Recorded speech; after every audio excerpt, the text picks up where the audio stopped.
You're listening to BBC Radio York. With me, Toby Foster. It is just gone 4:30, and I think I've just found my favourite story of the day. This is a great story. The World Cup is just around the corner. It all kicks off in 2 days' time. There has been some chatter about how there doesn't seem to be the excitement around here that there normally is. Well, tell you where there is some excitement. Over in the States, of course. People are getting very excited, particularly in Kansas City, where the England team will be based. We've got a bit of a local link as well, of course. There's Barnsley lad John Stones in the squad. There's another local link as well. Selby lad Chris Thomas is out there too. Chris moved to Kansas nearly 20 years ago. He now runs a business called Brit Boy Street Food, selling British staples. I've just seen the website and I want to go to Kansas, Toto. He joins me now. Hello, Chris. Good morning. Good afternoon, sorry. It is good afternoon here. How are you? I'm good, mate. Yeah, I'm just busy as all heck, as you can imagine. I can. I've got to ask you. I said British staples. Tell us the stuff that you sell. Yeah, everything's a shepherd's pie version, basically. So it's meat and potatoes, which is also happens to be a American Midwest staple. Mm-hmm. So all of my pies are a version of shepherd's pie, and then I've got the traditional sausage rolls, my version, and then my version of the staple, the pasty, basically. So, yeah, they've gone down very well since we started 18 months ago. Now, I remember my brother was an expat. He lived in France, he lived in Budapest, and he lived in Dubai. And the only topic of conversation amongst any expats is how you couldn't get the food like this. They absolutely went balmy for it. How did you start selling this? Yeah, I've always cooked. My mum, shout out to Jill Thomas over there in Eggborough. She's a home ec teacher, so I've always cooked. She's my inspiration. And ultimately, just as you say, you can never get the food that we like so much back home. So I've been making it for years. And then essentially, myself and my wife both got fired from our job at the same time. We worked for the same company last Christmas. And I'd built the business model already, and I've run my own business my whole life out here in the States since college. And basically, yeah, we just bought the domain name, turned it on, and simply just got to work. And we're currently doing anywhere from 500 to 700 units a week, either through my website online or the farmer's market or catering orders. So it's definitely gone absolutely crazy since we started in March last year. I have to ask you, what found you in Kansas City in the first place? My wife's from here, so I came over here almost 20 years ago to play football in college. So I basically got my education paid for as long as I could keep my fitness and still perform. And then I met my wife while I was in college, and she came to university here. She's from Kansas City, and then we were on the West Coast for 12 years between Los Angeles and Seattle. And then during COVID, we lost our first business, unfortunately, that we'd spent 12 years building. And somewhat been pivoting ever since. So we did a pros and cons list, and we've never lived in Kansas as adults. So we decided to move back to Kansas City 4 years ago. Wow, that's amazing. Tell us about the street food then. Who's your biggest customer? Is it Americans or is it expats? It's Americans. Yeah. It's people that have visited. And it's funny because English food gets a pretty bad rap. But there are a lot of people that have traveled to England and absolutely fallen in love with the food.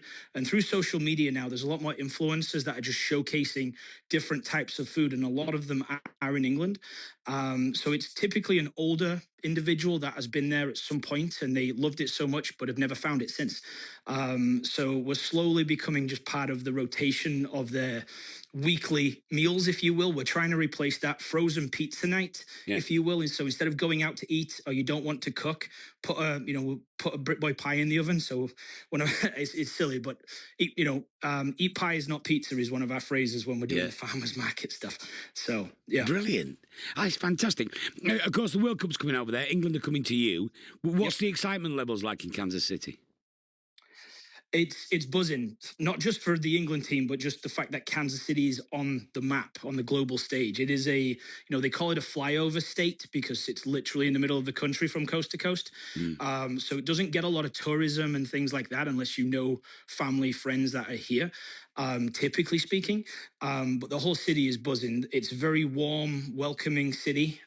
We've got 4 nations, obviously based here in Kansas City, which is awesome, all in different parts of the city. So it definitely will have a massive influx of Argentina fans with Messi and the whole team staying here, but also playing here. And then I didn't know this before I moved over here to Kansas specifically, but there's tons of expats living here in Kansas City, hundreds of us. So when the games are on TV for the previous tournaments, the watch parties are full, the bars are full, and we all just get together to support. So it's a pretty good atmosphere. Why so many far away from home? Why so many expats in Kansas? What is there a particular industry?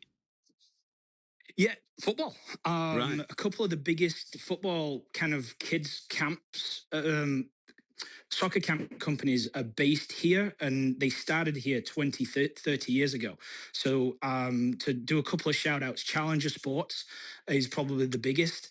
And each summer they would basically fly over 500 to 1,000 coaches to work the summer camp circuit with the kids all over the country. Wow. So you do that for 30 years and enough of us find ways to stay, right? Yeah. So for the last 30 years, they've been doing that. And being Kansas, Kansas City being the hub, it's where a lot of them have found themselves. So there's a load of Brits now coming over. I mean, you're not going to be able to make these pasties quick enough, are you? I don't know if many are coming to Kansas City. I'll be honest. It is very expensive to get here, and the ticket prices are crazy. Aren't they? So the fact that there is no games here, yeah, I mean, it's the ticket that I've got, which I'm a +1 for the opening game, Argentina and Algeria here in Kansas City, is $1,250. Wow.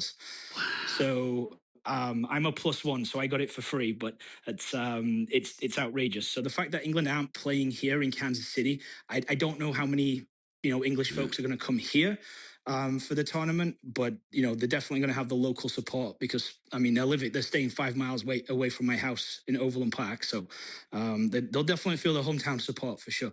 Just briefly on those prices, because over here, of course, we've seen those prices, and the cheapest price for this final is $8,000 and what have you. There's been a lot of talk over here that it's just too expensive. Has there been any of that talk over there, or are people just used to paying that kind of money for big sporting fixtures? They're used to pay. They're absolutely used to paying those prices. Typically, a Chiefs football ticket in an OKC is anywhere from $400 to $600. So they're used to paying those prices, but they're not used to paying $1,200 for a nosebleed.